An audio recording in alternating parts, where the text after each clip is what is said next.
Es un verdadero honor poder estar acá con ustedes. Quiero agradecer a todos los que hicieron posible, a Iván, a Soraya especialmente, que nos conocimos hace algún tiempo, y amigos que tengo en esta ciudad. En realidad quiero contarles acerca de una temática que le he cambiado un poco el título, las variantes del erotismo en el envejecimiento, y un poco lo que pensaba es que vamos a hacer un enfoque general del tema. Creo que hay dos formas de pensar las temáticas, a veces con una hiperexhaustividad que nos sirven como para saber los componentes más micro de lo que queremos entender, y a veces una mirada comprensiva que nos permita articular una serie de temáticas y pensarlas en contextos más amplios. Preferí apuntar a esto porque me parece que justamente a veces cuando uno analiza varias temáticas al mismo tiempo, podemos tener una idea más general y más profunda en algún punto de este tema. Y van a ver que está todo esto surcado por entrevistas que venimos haciendo en investigaciones cualitativas sobre esta temática y que nos permiten reflejar la opinión de los propios adultos mayores sobre el erotismo. Ahí está. ¿Por qué hablar de estas temáticas hoy? Creo que esto es importante ubicar, contextualizar nuestra temática. Ayer hablábamos con una linda cena que tuvimos. ¿Por qué se vienen en parte estos temas? Incluso algunos que hoy no voy a tomar directamente, como la diversidad sexual.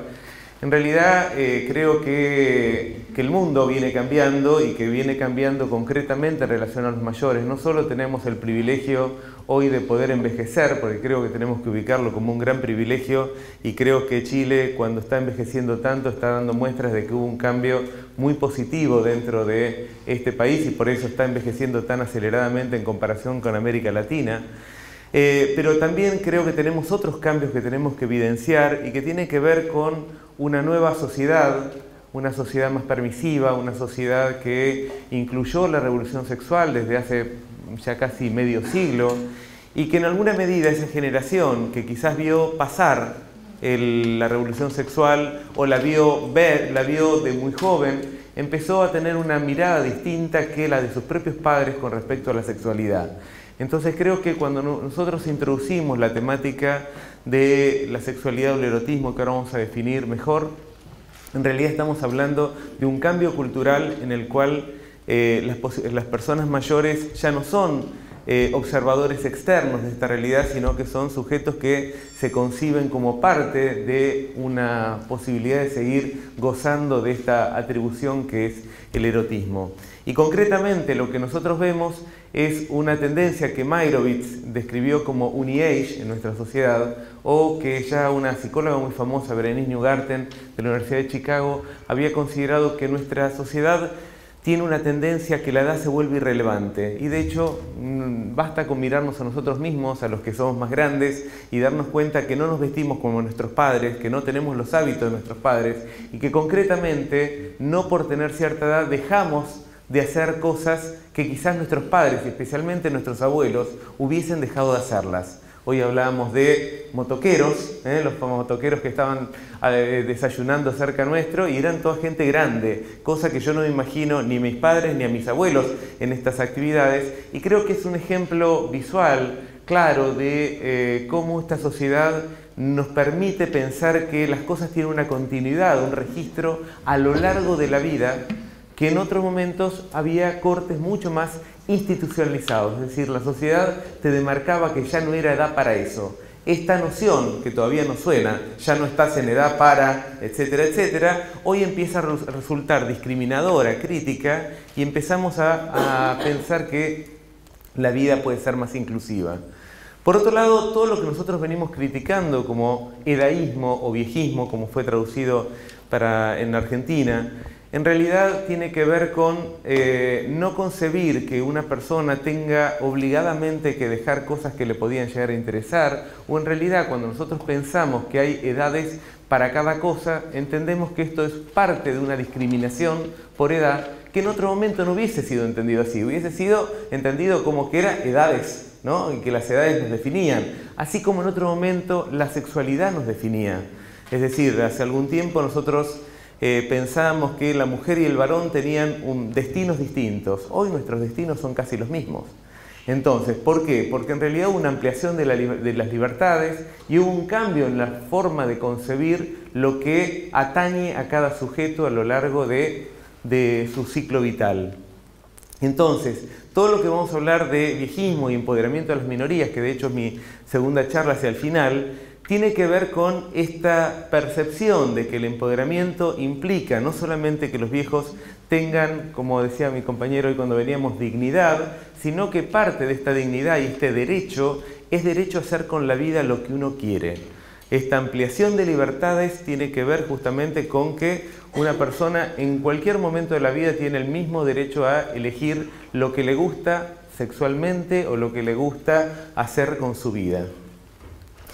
Y los cambios clasificatorios los dejaría para la otra charla porque si no nos iríamos por algo muy lejos, y concretamente hay algo que a mí me interesa destacar particularmente. Creo que si hay algo importante cuando hablamos de erotismo, más allá de la genitalidad, más allá de los goces sensoriales que estén implicados, es la reivindicación concretamente del deseo de los adultos mayores. Nuestra sociedad y algunos historiadores americanos consideran que las miradas victorianas del envejecimiento, que llevaron a que la vida tenga como objetivo máximo vivir muchos años, terminaron haciendo que la vida de los mayores sea prolongar una existencia biológica lo máximo posible y en gran medida en detrimento de goces, de disfrutes, de riesgos que se tengan que tomar. Y fíjense que para nosotros muchas de las libertades que nos otorgamos a lo largo de la vida dejamos de pensarlas como posibles para mayores porque pareciera que este primum vivere tiene un peso mucho mayor que el primum divertirse, el primum pasarla bien. Entonces, creo que esta es la lógica que estamos tendiendo a reemplazar. ¿Por qué? Porque consideramos que así como es importante la vida, hoy quizás la consideración más fuerte es que lo importante es cómo vivamos esta vida. Y cómo le damos algunas frases famosas, cómo le damos años a la vida o cómo le damos calidad de vida. En realidad estamos viendo cómo consideramos que la vida puede ser agradable, divertida, entretenida, gozosa, y esto es un poco lo que estamos reivindicando con la erótica y el erotismo hoy. Acá hay un punto que yo no sé si... Ahí está. Vamos a definir por qué no hablo en general de sexualidad y hablo más de erótica y erotismo. Concretamente porque la sexualidad tiene dos problemas. Foucault, un filósofo francés, decía que cuando hablamos de sexualidad en general lo que se nos viene a la cabeza son todos los peligros que hay, que esta entraña. Y de hecho fíjense que en las clases de educación infantil o de educación sexual que se dan en los colegios, lo que nos enseñan es de todo lo que nos podemos contagiar o de los peligros que entraña poder tener un hijo o concebir un hijo a partir de la sexualidad. Pero nadie nos explica cómo gozamos de la sexualidad. Lo suponemos que en realidad esto pasa pareciera por una cuestión más personal y privada o del descubrimiento de pareja, que en realidad a veces funciona y a veces más o menos funciona, porque creo que la educación podría ser muy eficaz también en este ámbito. Entonces, por un lado, Foucault lo que va a decir es el siglo XIX construye el término sexualidad, que de hecho aparece en 1851, como un término ligado a un concepto asociado a la probabilidad de la patología o del peligro. Mientras que el erotismo siempre estuvo más ligado a un arte, a un goce, a un disfrute. De hecho, a todos nosotros nos resuena cuando hablamos de erotismo a algo que parece que no incluye tanto la patología o no necesariamente en primer lugar, sino cómo disfrutamos. Pero por otro lado, cuando nosotros vamos a la definición de la OMS, fíjense que hay un problema terminológico. La sexualidad la hacen definir como el sexo, las identidades, los papeles de género, el erotismo, el placer, la intimidad, la reproducción, la orientación sexual, es decir, todo. Y esto, cuando nosotros tenemos que trabajar e investigar, nunca podemos trabajar con un término tan abarcativo. Entonces, en esta instancia nosotros lo ubicamos como un paraguas, un término paraguas, que lo podemos hacer referencia, pero cuando vamos a analizarlo más profundamente, vamos a tener que reducir esta temática. Y por eso, en el marco de esta intervención, vamos a pensarlo de esta manera. La erótica, dice Bauman, es el procesamiento cultural del sexo. ¿Qué significa esto? Es el modo que una cultura delinea lo que es posible o lo que no es posible hacer con el sexo, delinea lo que es posible disfrutar, cuáles son los objetos, cuáles son los tipos, los escenarios, los goces, etcétera, etcétera, y que todo esto, a pesar de que a veces nos parece como natural, en realidad hay poco de natural en todo esto. Cuando uno hace una historia de la sexualidad, por ejemplo en Occidente, lo que vemos es que hubo etapas en que ciertas prácticas fueron absolutamente reprimidas, como por ejemplo en el Imperio Romano todo lo que era el sexo oral estaba muy mal visto, y incluso algunos dicen que en algunos momentos era peor visto que el incesto, cosa que a nosotros nos parece la figura del horror mismo, y de hecho el incesto mismo, Lévi-Strauss nos dice que en algunas culturas lo prohibido es hacerlo con los padres y en otras culturas hacerlo con los tíos, como por ejemplo en ciertas tribus iroquesas. O sea, que todas estas cuestiones son relativas a contextos culturales y en este punto vamos a llamar erótica, es decir, el perfil cultural de la sexualidad. Y finalmente vamos a tener otra terminología que es el erotismo y la sensualidad. El erotismo tiene que ver, según la Real Academia, con el amor sensual, la excitación, la exaltación estética. Y en esto quiero destacar algo. No es un dato menor la estética cuando nosotros hablamos del erotismo. ¿Por qué? Porque el erotismo nos entra por los ojos y nos entra no solo por lo que los ojos ven naturalmente, sino por un marco referencial que se nos otorga a nuestra mirada. Es decir, nosotros cuando miramos y decimos alguien es lindo o no es lindo, en realidad lo primero que hacemos inconscientemente, y no en el sentido freudiano, sino en el sentido de que en realidad no somos conscientes de que estamos marcando un marco conceptual, es decir, esta persona se correlaciona con aquel marco estético que yo estaba esperando a encontrar, es decir, ¿cuál es una de las grandes dificultades con los adultos mayores y por el cual la temática de la estética no es menor? Es que hoy tenemos una estética en la cual nuestra calificación de lo bello tiene que ver en que no se parezca a lo viejo. ¿Por qué la gente a veces se hace cirugías que la dejan absolutamente espantosas, como esos labios súper rellenados o esas caras que parecen absolutamente artificiales, etcétera, etcétera? Porque lo bello pareciera tener que ver con lo que no se parece a lo viejo. Entonces, nosotros ahí tenemos un punto de dificultad con los adultos mayores. ¿Por qué? Porque no los vemos bellos porque parecen justamente lo negativo de lo bello, que es lo viejo. Pero esto no solo nos pasa con los viejos, nos pasa lamentablemente en nuestros países latinoamericanos con nuestros propios orígenes. Es decir, fíjense, ¿nos parecen lindas las personas de los pueblos originarios? La verdad, digamos que no nos parecen muy lindas. ¿Por qué? Porque toda nuestra estética se configuró en relación a los rasgos de los europeos centrales.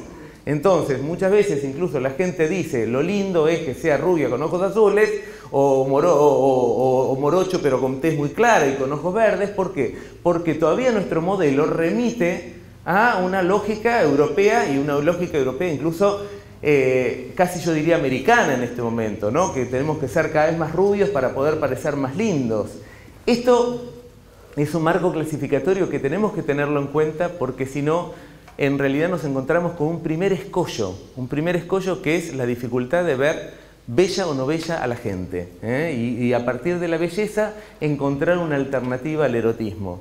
Por otro lado, fíjense, estas son experiencias que estamos haciendo en este momento con investigaciones, donde nosotros lo que damos a mostrar es gente de la misma edad. Por ejemplo, Mick Jagger es un señor mayor. Si yo les pregunto, Mick Jagger, ¿a ustedes les parece que es un hombre sexuado? Seguramente todos me dicen que sí. Si yo les presento una persona quizás de la misma edad, pero que se vista como una persona mayor, seguramente ustedes dirían, ni siquiera que es lindo o feo. Si lo único que me dirían es, no me lo imagino eróticamente. ¿O no? No sé, no sé si tengo algún personaje, China Zorrilla, no sé si la conocían, una actriz chilena que fue famosa por una Elsie Fred. No sé si era linda o fea, simplemente la descalificamos porque no entra dentro de nuestros marcos, porque justamente parece mayor. Mientras que Mick Jagger o todas aquellas personas, Jane Fonda, que parezcan más jóvenes, sí nos parecen sexuadas. Fíjense, ni siquiera es lindas o feos, nos parecen sexuados o no, según que parezcan más o menos viejos. Entonces, en este punto, el erotismo también nos ubica esta dimensión estética que es importante para configurar la noción de erotismo.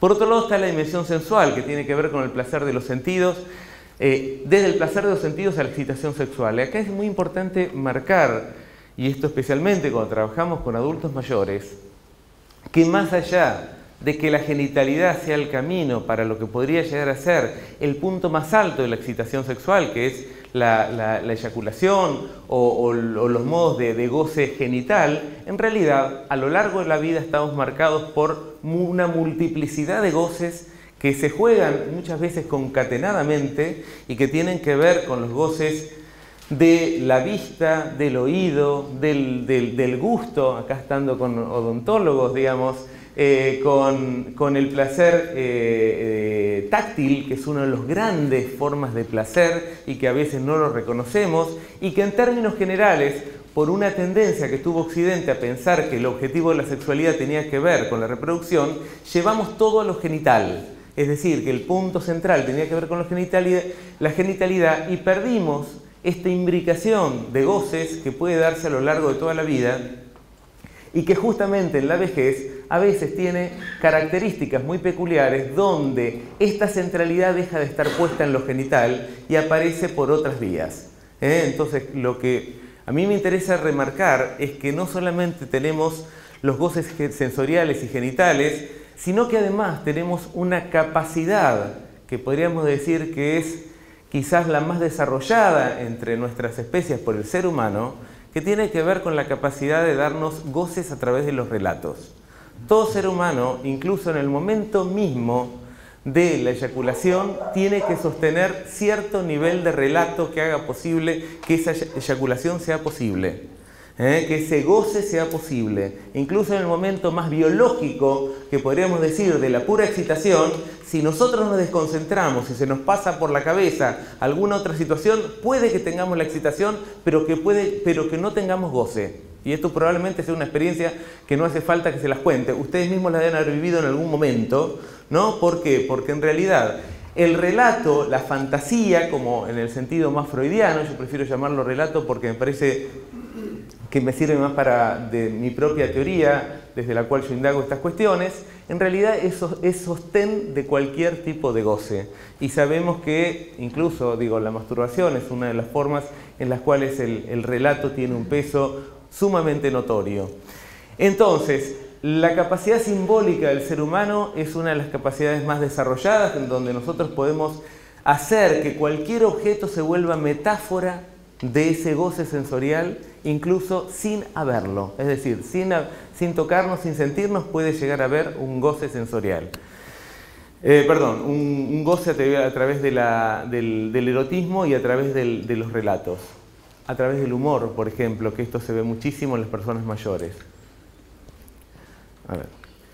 Entonces, deconstruyendo narrativas. En realidad, una de mis investigaciones quizás más importantes, que dio lugar a un libro, tuvo que ver con pensar las narrativas en Occidente. Una de mis preguntas es, ¿siempre estuvo prohibida la sexualidad? ¿Siempre estuvo mal vista? ¿Siempre nuestras miradas acerca del erotismo estuvieron como pregnadas por esta especie de sinsabor, o de disgusto, o de molestia? Y la verdad es que uno de los grandes hallazgos que pude encontrar es que en el pueblo judío, uno de los orígenes de nuestra sociedad occidental y cristiana incluso, podríamos decir, en realidad la misma Biblia no hay prohibición en relación a las edades, y de hecho el pueblo judío se concibe como un pueblo que se origina a través de dos viejos, Abraham y Sara, que tienen relaciones, porque en el pueblo judío nunca hay esta idea de que sin pecado pudo concebir. ¿Por qué? Porque no lo consideran pecado la relación sexual. En realidad, dentro del ámbito de una pareja,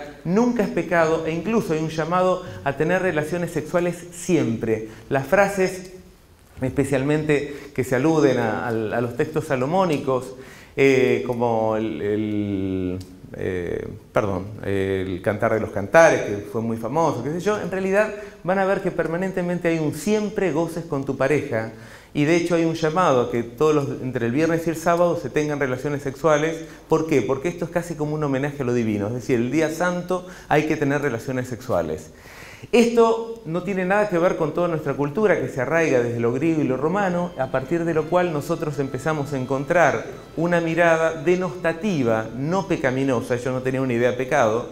Denostativa, ¿por qué? Porque aparece algo que fue recién señalado, la idea de que los viejos son feos.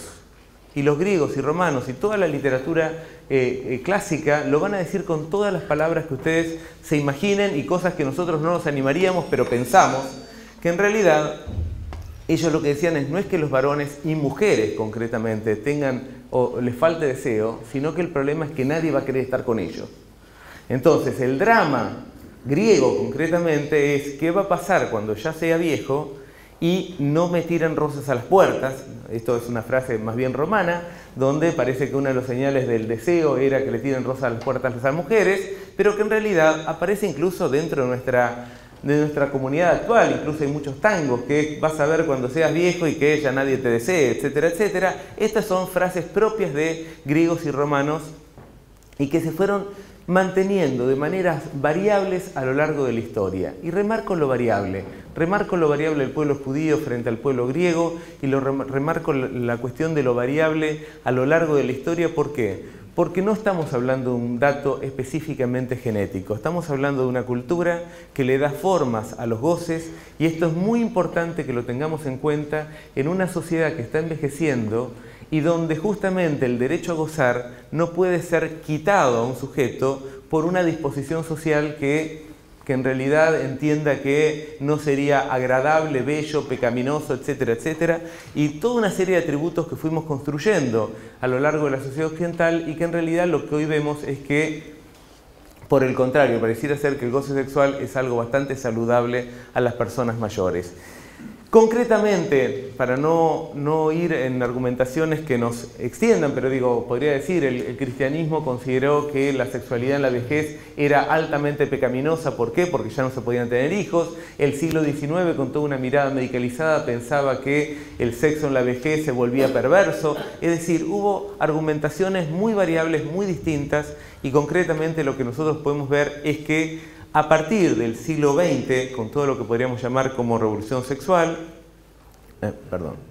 aparecen nuevas investigaciones con un tinte mucho más positivo. Uno de los personajes más importantes fue Alfred Kinsey, no sé si lo conocen, fue verdaderamente un investigador que por primera vez sale de la metodología de la historia clínica y se mete en una investigación de tipo sociológica, podríamos decir. A él lo que le interesaba es qué pasaba con el pueblo medioamericano en relación a su sexualidad, y concretamente lo que aparece es por primera vez datos sobre la vejez. Se encuentran con que los adultos mayores tenían más relaciones sexuales de lo que la gente suponía, y que en términos generales, cuando no había relaciones sexuales, tenía más que ver con una cuestión de que no había pareja, más que con una limitación física. Sí, lo que va a encontrar es que hay menos frecuencia y que esto tiene, que hay marcas de lo biológico que están visibilizadas en la propia investigación. Posteriormente, en Estados Unidos empiezan a hacer muchísima investigación sobre sexualidad. Podríamos decir que en los años 60, 70 explota la temática. Estados Unidos genera investigaciones de tipo transversal, longitudinal, realmente riquísimas, una de ellas como la de la Universidad de Duke, donde toman durante muchísimos años el proceso de envejecimiento, y uno de los elementos que van viendo son qué va pasando con la vejez. Y también aparecen otras figuras como Master y Johnson, que podríamos decir que son los padres de la Pilar Sordó, que ahora habla de estos temas, o en realidad de muchos de la sexología actual, y que empiezan a darle a la sexología una tonalidad mucho más amplia y más rica. Es decir, la sacan de los estudios biológicos o de los estudios psicológicos solamente y lo llevan a darle connotaciones que tienen que ver con lo cultural, con la educación, con la comunicación, etcétera, etcétera. Ahora vamos a ver algunas de estas cuestiones que empiezan a aparecer y que son importantes de destacar. Concretamente, las principales investigaciones desde ese momento empiezan a marcar que después de los 50 años, y llamativamente igual que con la memoria, aparece un gradual declive de la actividad sexual. Gradual declive significa que la gente empieza a hacerlo un poco menos, lo cual para muchas personas esto ni siquiera es claro ni evidente, y sabemos que esto es altamente idiosincrásico. ¿Por qué? Porque tiene mucho que ver con las historias de personales, con los contextos en los cuales uno se maneja, etcétera, etcétera. Por otro lado, una investigación sumamente rica es esta que nos dice que la longevidad no tiene una relación negativa con la actividad sexual. ¿Qué significa esto? Se supone que el ser humano está genéticamente posibilitado para tener relaciones genitales a lo largo de toda la vida. Cuando nosotros tenemos que pensar que hay una falta de deseo, una falta de capacidad o un problema o un dolor, siempre tenemos que asociarlo a una patología y no con un normal proceso de envejecimiento como se entendía antes. Y concretamente, cuando les contaba de Master y Johnson, ellos dicen, uno de los problemas que tenemos es que cuando viene un público adulto mayor y nos dice que tiene problemas, en general nos cuenta que antes habían ido un médico, un psicólogo o un cura, un rabino, dicen ellos, y lo que habían encontrado es que la gente le decía, ¿qué quiere a su edad? Y en realidad lo que tenemos que pensar es que la edad nunca es un justificativo para que una persona no tenga, vuelvo a repetir, ni deseo ni capacidad sexual. Por lo cual siempre debemos hacer una consulta, y este es un punto que lamentablemente en nuestras sociedades todavía no hemos conseguido, que la gente haga la adecuada consulta y que no lo considere como parte de la naturaleza humana, de que esto se va desintegrando, disolviendo.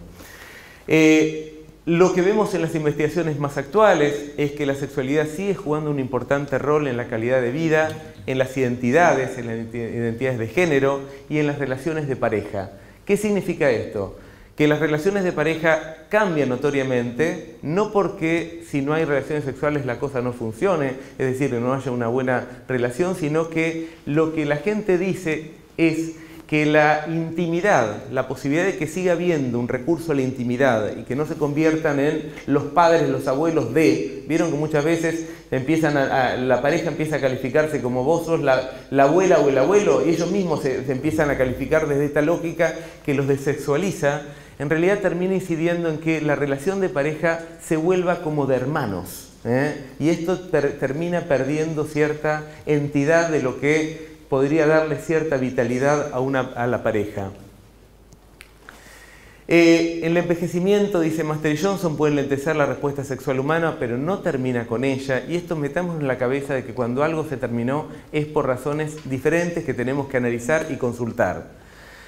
Sí, los prejuicios y la falta de conocimiento social pueden incidir negativamente en que podamos entender que cualquier dificultad o que cualquier cambio esperable, lo remarco, así como hay cambios esperables en la memoria, no los malinterpretemos. Y hago una analogía con la memoria porque quizás en esto hay más información.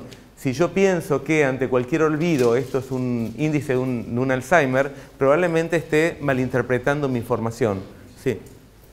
Entonces, lo que nosotros necesitamos es que la gente sepa calificar lo que le pasa, sepa entender que si la sexualidad va enlenteciéndose, esto es parte de un proceso normal y esto no es algo que hay que verlo de una manera ansiosa, ni esto es el prolegómeno de nada más. Simplemente las cosas se van a enlentecer naturalmente.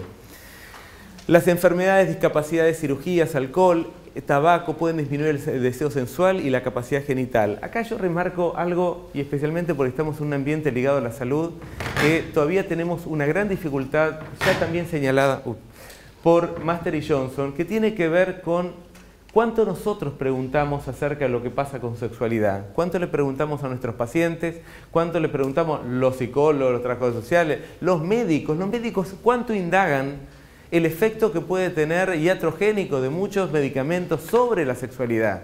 Sabemos que hoy los antihipertensivos son casi un remedio a diario y sabemos también que los antihipertensivos generan reacciones negativísimas sobre la posibilidad eréctil de un varón. Entonces, creo que estas cuestiones, ahora que estamos hablando de los derechos del paciente, el derecho del paciente es que también sepa qué es lo que pasa con su sexualidad y no podemos atribuir que un medicamento es más importante que lo que la otra persona decida. Sabemos también que hay operaciones, y esto lamentablemente lo veo, no les diría a diario, pero lo veo todavía en Buenos Aires, es operaciones de próstata donde no se le informa el resultado que puede llegar a tener sobre su vida sexual, para que la gente pueda decidir qué es lo que quiere hacer. Es decir, nuevamente el primum vivere le gana al deseo de una persona. Y creo que más allá de que no tenemos que ser tan exagerados en esta nota, creo que lo que sí tenemos que saber es que podemos informar mucho más a la gente de lo que realmente se le informa, como para darle una mejor calidad de vida sexual. Los esperables funcionales. Vamos a contar algunas cuestiones sobre qué es lo que esperamos tanto a nivel funcional que cambie como a nivel de género. Es decir, no es lo mismo la pérdida de la erección o de la estimulación suficiente para un varón que para una mujer. Y esto hay un interpretador que tiene que ver con la biología y otro interpretador que tiene que ver con la cuestión de género. A los varones nos pesa distinto que a las mujeres en la cuestión del erotismo o de la sexualidad.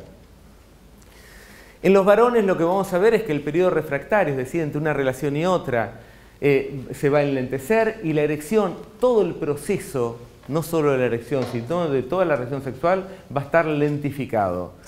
¿Por qué es importante que lo sepamos? Ustedes saben que los varones somos muy sensibles a poder tener una buena erección. Quizás uno de los signos de masculinidad, donde nosotros nos probamos si somos varones o no somos varones, es que podamos tener una erección suficiente. Y esto no es que nos pasa solo en la vejez, nos pasa a lo largo de la vida.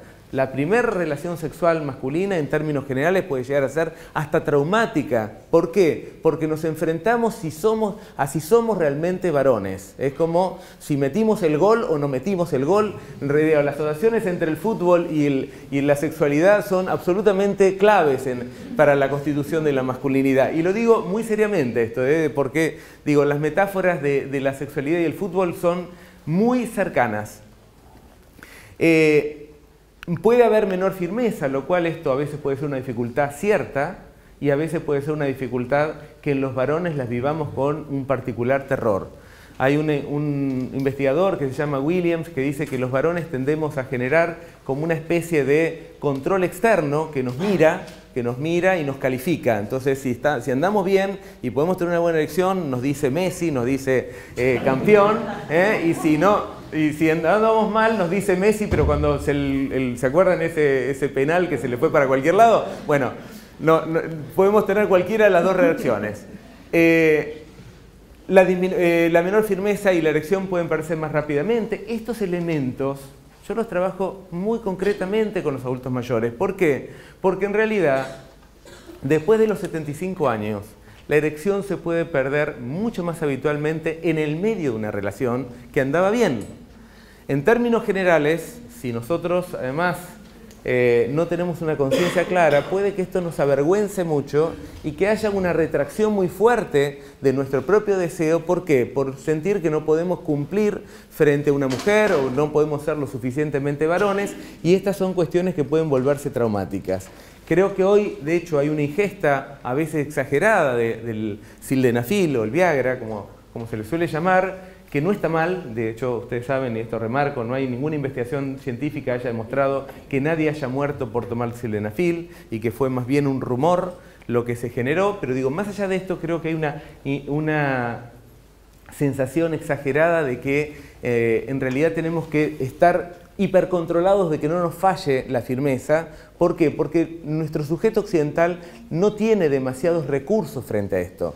Es decir, es muy difícil que un varón le podamos explicar que más allá de que haya o no la firmeza para poner una erección, puede seguir por otras vías, que puede haber otros diálogos a nivel sexuales, porque en general la gente lo que piensa es que si yo no puedo cumplir, especialmente la marca masculina, si yo no puedo eyacular concretamente, me siento frustrado, y esto, vuelvo a insistir, pasa a lo largo de toda la vida. Y más en situaciones donde esto se puede volver más habitual, hay mucha gente que prefiere alejarse para no encontrarse con el fracaso.